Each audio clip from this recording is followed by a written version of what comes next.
नमस्कार, welcome to my blog. आणि आज मी माझ्या हाताने बनवली ही शेगल्याची भाजी. खूप सोपी आहे. मी व्हिडिओ चालू असतानाच तुम्हाला रेसिपी देखील सांगणार. माझं नाव माई उदय भोसले आहे आणि ही माझी प्रिय आई आहे उज्ज्वला उदय भोसले. आणि आज मी माझ्या हाताने शेगल्याची भाजी बनवली आहे गाईस. हे बघा, हे आपलं ताट आहे. थांब ना एक सेकंड, लाईट वरती घेते. हे आपलं ताट आहे. आता मी तुम्हाला दाखवते. ही वाली जी आहे ही शेगल्याची भाजी आहे, ही भेंडीची भाजी आहे आणि ही मुगाची भाजी आहे. आणि त्याच्यासोबत मी खाणार आहे या असल्या तांदळाच्या भाकऱ्या. तर शेगल्याची भाजी बनवायला खूप सोपी असते.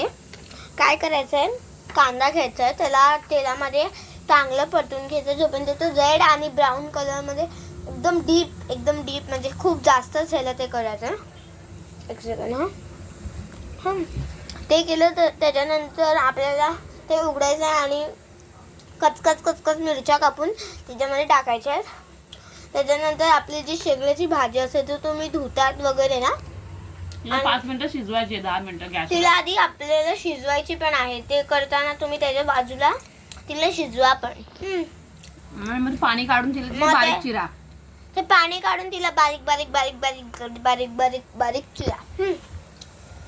ते झाल्यानंतर तुम्ही त्याच्यामध्ये थोडस हे जे आहे ना ते कांद्याच्या ह्याच्यामध्ये टाका आणि त्याला चांगला परतवून घ्या. एक काम कर, हे जरा फोटो देऊन दे. त्याला चांगलं परतवून घ्या. मी जाते बघ, एक सेकंड. परतून झाल्यानंतर आपल्याला त्याच्यामध्ये मीठ, मसाला, हळद आणि खोबरं टाकायचंय. बरोबर ना मम्मी? व्हिडिओ मास्टर ना. एवढं टाकल्यानंतर आपली शेगल्याची भाजी 2 मिनिटं कुक केल्यानंतर तयार असेल. तर बाय बाय, भेटूया नेक्स्ट ब्लॉग मध्ये.